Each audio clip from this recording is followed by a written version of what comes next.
to me, the frustration is less in what Denver did because they did what they're supposed to do. My frustration was the Clippers rolling over. If they'd have lost competitively, okay, but they rolled over, G. Like, we know that Kawhi Leonard is known for being a defender, right? And there was one play, I think in the third quarter, where I knew the Clippers were broken. And Denver comes down, and I think it was Brown maybe, got the ball on the wing for a three, and Kawhi looked at him and turned around and looked at the rim. He didn't even try to run out and run him off the line. He didn't try to contest. And I'm like, nah. I said, okay, they're broken. They're broken because they didn't, from that point on, like, they didn't even compete. And for me, that's the biggest thing. Like, you shouldn't be in the playoffs if you're not going to compete. If you get beat by a better team, you get beat by a better team. But to not compete, especially in a game 7 where everything is on the line, I can't rock with that, man. I can't rock with that.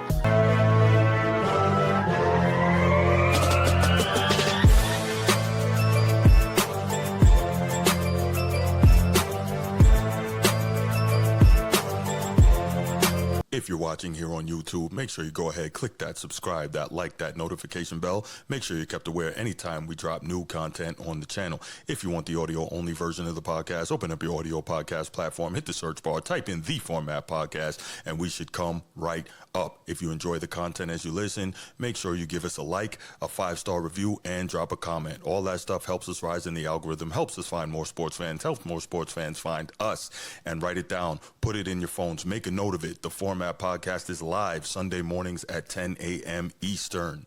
And finally, if you're really and truly enjoying the podcast and you want to help the show continue to grow, make sure you go ahead, click that join button, join the channel. We're going to have some exclusive content just for you. What do you have to say about this, G? They say that Game 7 are the 2 best words in sports.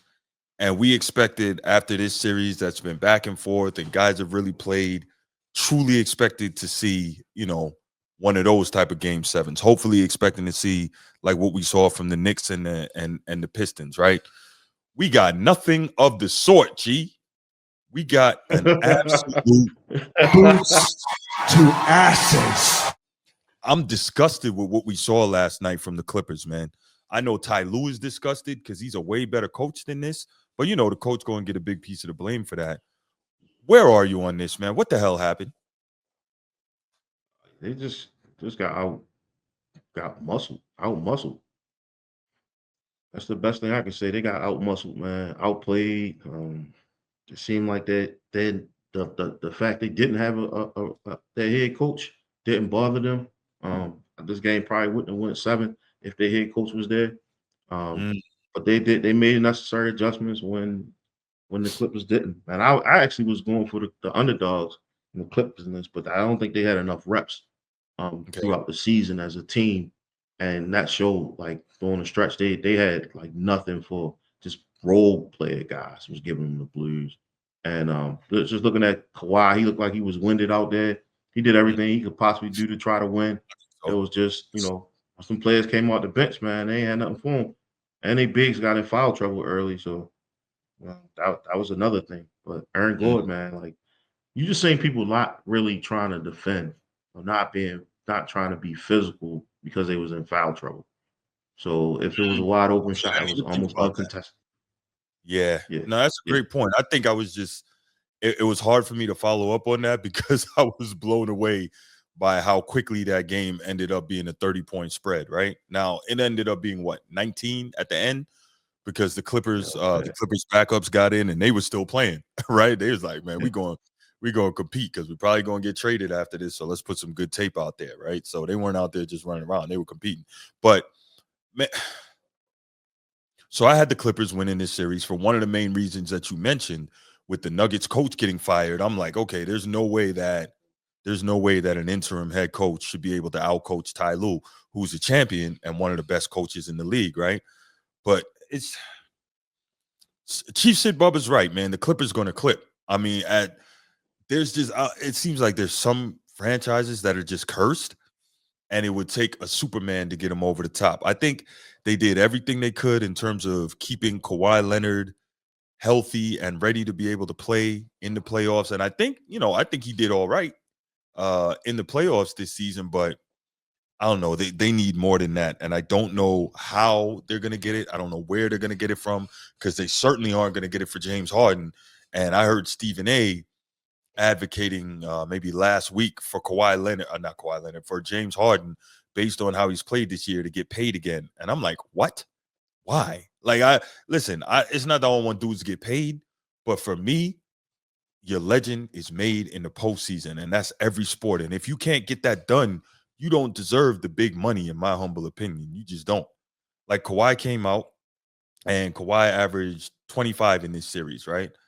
40% from three, 54% from the floor. Like, okay, Kawhi did what Kawhi was supposed to do, right? He only had one game where he really took over, but he did what he was supposed to do. Where was James Harden? Where was his second guy? You know what I'm saying? Like Zubac played his butt off. He really, defended Jokic as well as he could in this series. Now, I'm not saying that, Jokic still didn't have some games where he got off, but Zubac made it much more difficult on him, got physical with him, pause, really it gave him a tough time again. So I'm just, I don't know, man. I'm just I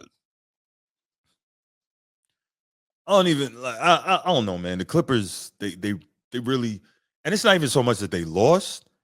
These dudes rolled over, plain and simple. They rolled over, and that's disgusting and that's despicable. You're supposed to be competitors. You're supposed to be trying to compete for a championship. Kawhi Leonard is a champion. Like at some point, you need to have somebody that could be a true leader on that team because Kawhi Leonard works. He can be an example in terms of the work that he puts in, but he's not a leader, right? That's a problem. And every great player is not a leader. I understand that. Every great player can't be Ray Lewis, right? So I totally get that. But at some point, they need a leader on that team that can really, you know, that can stand up and say, man, what the hell are we doing? And not say hell, right? What the F are we doing? And really, take charge and grab guys by the neck and lead them out there. And I don't know. James Harden's not it. Kawhi Leonard's not it. Something needs to happen. I really don't get it. I mean, where are you with this, man? Yeah. I don't know. I'm blown away here. Pause. That was a for Denver. That was a community win. Like Hmm. everybody played their role in their positions, and I guess the goal was just dominate the opposing person. Right, whoever's on the other side, uh, outplay them. You see them just go moving the spots and getting open. They miss a three, we make a three. Hmm. If we get offensive rebounds, I forget what plus or minus offensive rebounds, but I'm sure it went to the Nuggets. Because I mean, the eye test don't lie. They definitely got more rebounds than them. Uh, Hmm. Turnovers, right? I saw in the second half they had like 5 turnovers. Nuggets didn't turn the ball over that much that game, but Right. those that played an important role. Transition routes, going like minutes, like 3 to 4 minutes without scoring a bucket. Like you can't Hmm. win like that. You Hmm. can't win. Right. And that Yeah. was the deciding factor, I think. And then you got your energy guys coming off the bench, doing what they do, man, continuing to disrupt the game. You start looking at like how difficult it was for James Harden to get to his spots and do things. They gave him what they wanted to give him. I even saw when they triple teamed him, like double teamed him at the last second to disrupt the shot because Hmm. he take all day long to shoot the ball. So they Hmm. waited for like 2 to 3 seconds and then double team him, Yeah. and that disrupted the shot, messed up a lot of his plays. So they study. You can tell he was watching tape. I Yeah. know the coach said they As they don't watch tape, should. but Right. you Right.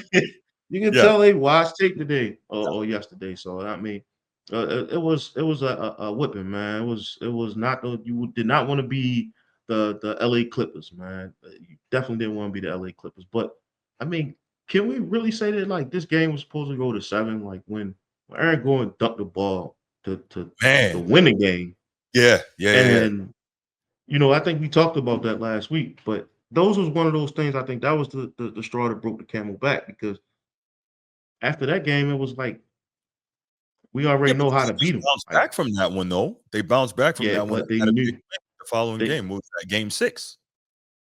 they knew how to beat them, and so you beat them over the top, and that's what they did. A lot of times you see you go to Jokic, and then Jokic go to somebody cutting to the basket over the top.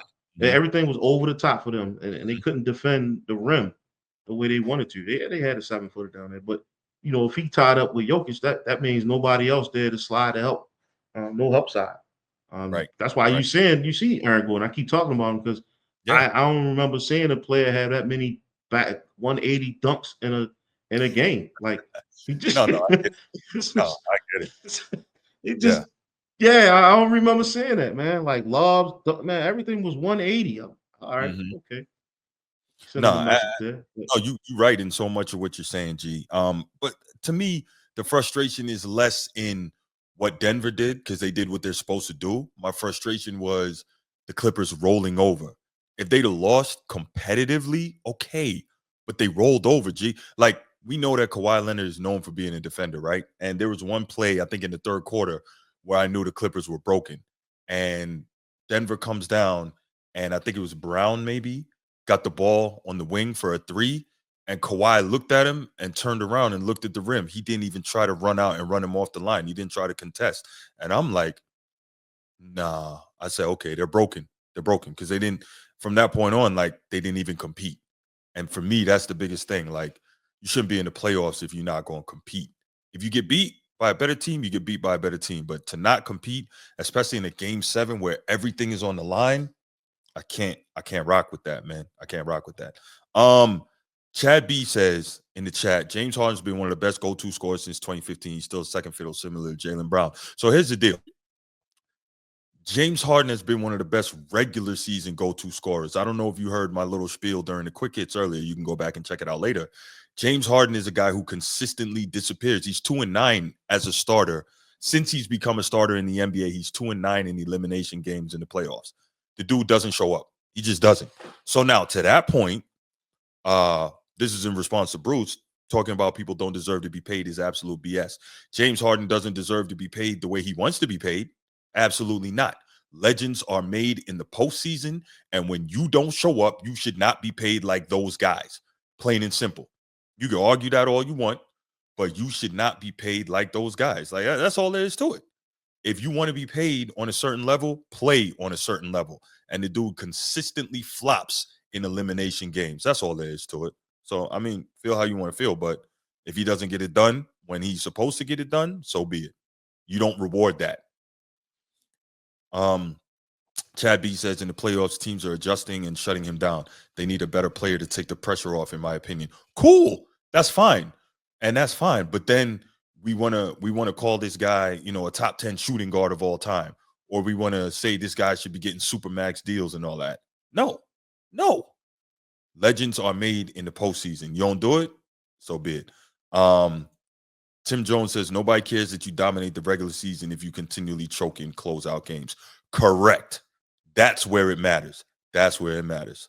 Um, Edward, you sound like the commentator that was crashing out on James Harden last night. Yo, I tried to find out if it was true that he got fired for that commentary. I couldn't find anything on it. Remind me, Edward, and I'm gonna keep digging. I'll probably forget, but remind me, and I'm gonna keep digging, try to find out who that guy is and whether or not he actually got fired for it. I tried to look it up before the show started. But yeah, I mean, here's the deal though. Edward, was that commentator lying? Did that commentator say anything about James Harden that was untrue? At the end of the day, we got to stop this foolishness of because we dislike what somebody's saying, it's a problem. At the end of the day, the fact is what they're saying true or is it not? All right. So yeah, man, Harden just a total disappointment. Does not deserve another mega contract. If you want to give him some more money, give him some more money, but he don't deserve another big contract because you know you're not going to get return on your investment, plain and simple. But yeah, man, Clippers rolled over. It was disgusting. It was pathetic, and I don't even know what else to say. I don't even know what else to say. So we're gonna go ahead. G, you got anything else before I open this up real quick? I don't have anything.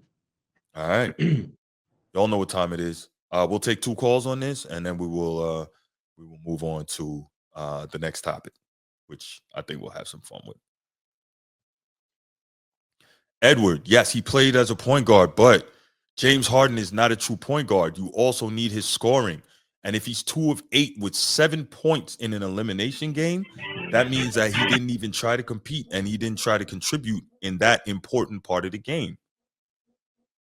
Chief, what's going on, my man? What you got? What's going on, brother? Good morning. What's you say, Bruce? Oh, I said good morning. Oh, good morning. Good morning. Yes, sir. Um, Well, you know what?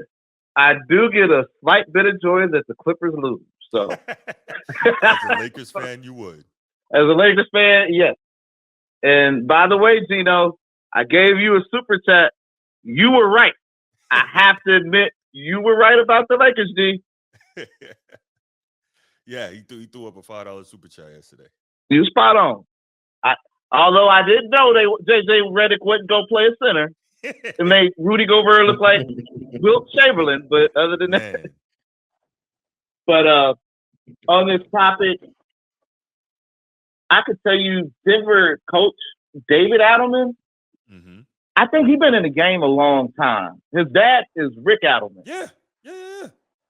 So he and I remember his dad when he was coaching in Portland and Sacramento. Yep. So he has a pretty good pedigree. So he really started coaching in about 2011 with the T-Wolves. And he's been with Denver about 8 years. Right. So I think he was familiar with everything. He knew everything. He had them prepared. And I love Ty Lue. I love me some Ty Lue, but Ty Lue can't get back out there and play no more. Those guys have to play and step up.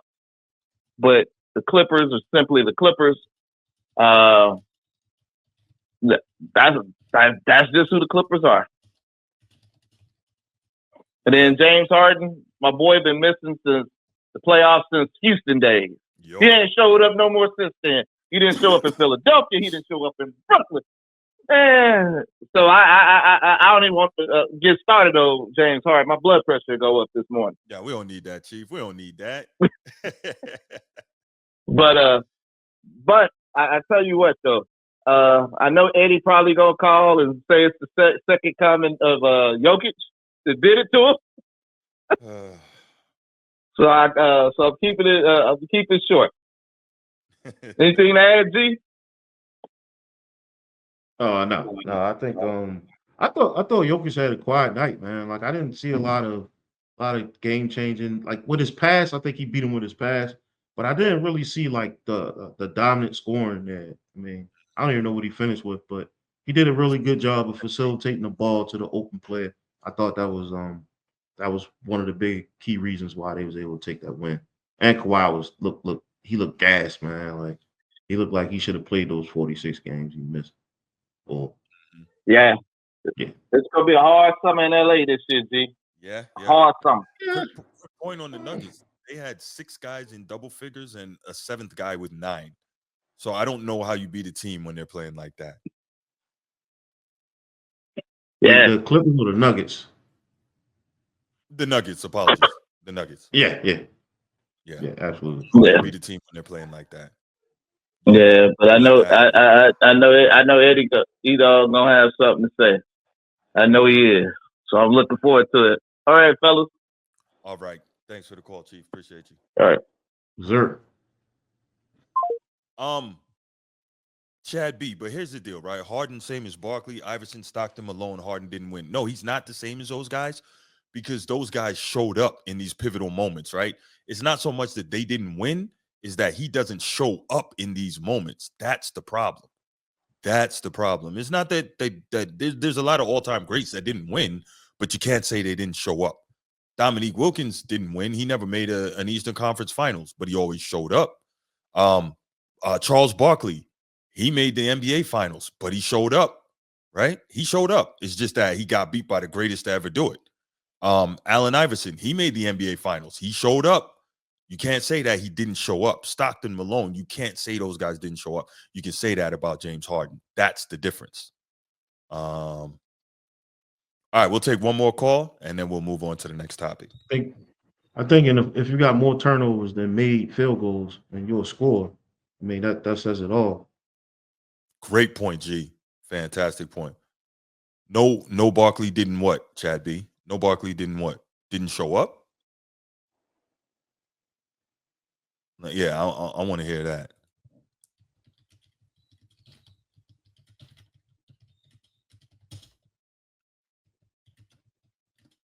They definitely suited up.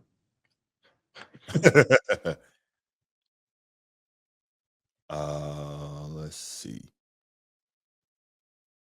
So I didn't expect Barkley to come up, so I didn't research his elimination game numbers, but I know that Barkley averaged 27 and 13, 5.5 assists, 48% from the floor in the NBA Finals against Michael Jordan. Like that wins you Finals MVP any other time, right? But you got the GOAT averaging 41 in that series. What you supposed to do? You know what I'm saying? Like, what are you gonna do there? You know, that gets you Finals MVP damn near any other time. So like, I don't know how we say that Barkley didn't show up, but I mean, it is what it is.